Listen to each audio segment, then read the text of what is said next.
أشهد أن لا إله إلا الله وحده لا شريك له وأشهد أن محمدا عبده ورسوله نبينا محمد صلى الله عليه وسلم. رب اشرح لي صدري ويسر لي أمري واحلل عقدة من لساني يفقه قولي. ربنا زدنا علما، ربنا زدنا علما. اللهم فقهنا في الدين، اللهم فقهنا في الدين، اللهم فقهنا في الدين. السلام علیکم ورحمۃ اللہ وبرکاتہ۔ امید ہے سب لوگ خیریت سے ہوں گے۔ اللہ تبارک و تعالی ہمارے بات قبول فرمائے اور ہماری نجات کا ذریعہ بنا دے۔ آج اللہ کی توفیق سے نئی صورت شروع ہو رہی ہے، سورہ ابراہیم۔ اس کا آغاز کرتے ہیں۔ اعوذ باللہ من الشیطان الرجیم، بسم اللہ الرحمن الرحیم۔ الف لام را، کتاب انزلناه الیک لتخرج الناس من الظلمات الى النور بإذن ربهم إلى صراط العزيز الحميد الله الذي له ما في السماوات وما في الأرض وويل للكافرين من عذاب شديد الذين يستحبون الحياة الدنيا على الآخرة ويصدون عن سبيل الله ويبغونها عوجا أولئك في ضلال بعيد وما أرسلنا من رسول إلا بلسان قومه ليبين لهم فيضل الله من يشاء ويهدي من يشاء وهو العزيز الحكيم وَلَقَدْ أَرْسَلْنَا مُوسَى بِآيَاتِنَا أَنْ أَخْرِجْ قَوْمَكَ مِنَ الظُّلُمَاتِ إِلَى النُّورِ وَذَكِّرْهُمْ بِأَيَّامِ اللَّهِ إِنَّ فِي ذَلِكَ لَآيَاتٍ لِكُلِّ صَبَّارٍ شَكُورٍ وَإِذْ قَالَ مُوسَى لِقَوْمِهِ اذْكُرُوا نِعْمَةَ اللَّهِ عَلَيْكُمْ إِذْ أَنْجَاكُمْ مِنْ آلِ فِرْعَوْنَ يَسُومُونَكُمْ سُوءَ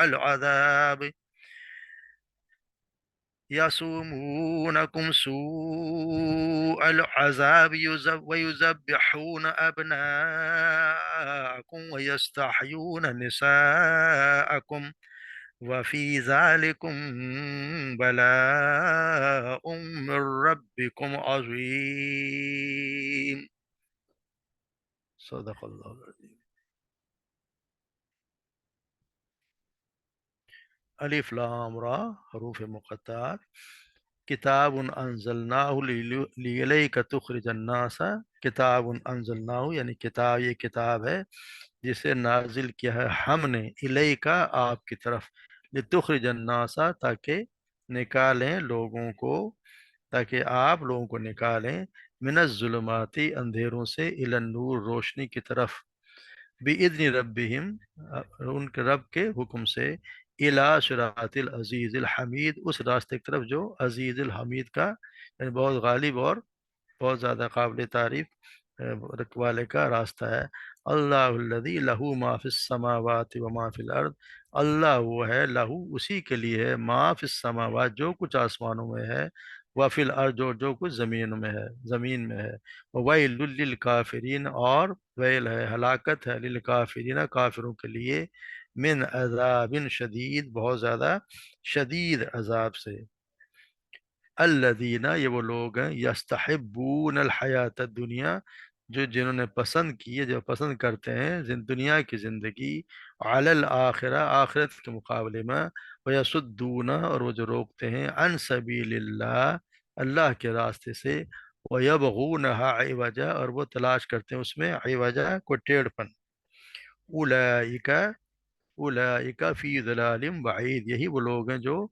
کھلی بہت دور کی گمراہی میں مبتلا ہے۔